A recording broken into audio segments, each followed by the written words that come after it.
Hey there, tribe. Melinda here with a mental health video.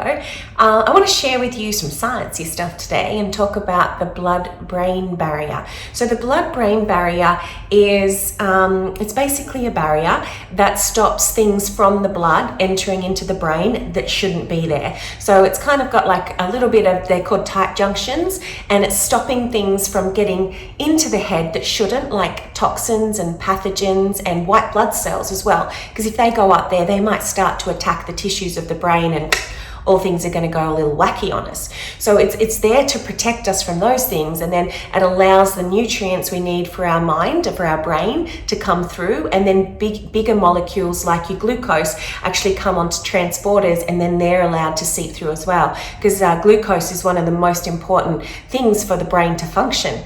So it's really important the blood-brain barrier is intact and it's only allowing the right things through. Now what can happen if there's an issue there, which is what we call leaky brain, and a lot of us have heard of leaky gut, but we also have leaky brain. It means those tight junctions, instead of being quite tight and only tiny molecules getting through, it's a little looser and bigger items can get through, like those nasties that I just shared, that can cause things like ADHD, depression, anxiety, issues with memory, cognition, concentration, and all those funky things.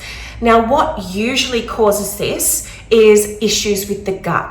There's this huge connection between what's going on in your belly to what's going on in your brain.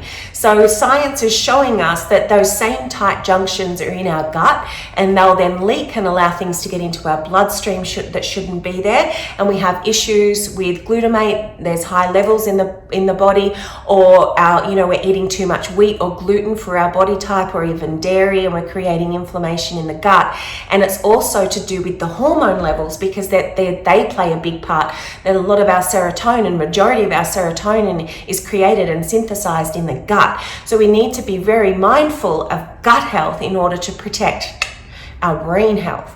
And if our gut ends up with leaky gut and we have all these issues, IBS, dysbiosis, which just means imbalance of your bacteria, we're then putting ourselves at risk of getting blood-brain barrier issues as well, leaky brain.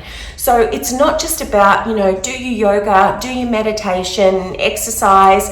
It's really about looking after the inside of your body and making sure you're eating the foods that are right for you, because we're all different with what we can cope. Some body types can cope a little amount of gluten-based products and dairy-based products and inflammatory foods, and other people really can't, and they need to stick to very fresh plant-based foods, organically grown. And it's all about knowing your unique individual design. So there's a little side note that Health by Design is the way to find that out. It is a fabulous tool to have up your sleeve to understand yourself. But if you're suffering from those symptoms where you've got brain fog, where you're struggling to concentrate, where you're having issues with your gut, you could be constipated, going to the bathroom a little too frequently, anything like that, bloating, then you really should be looking into this and finding out if your blood-brain barrier is intact and you're not suffering from leaky brain.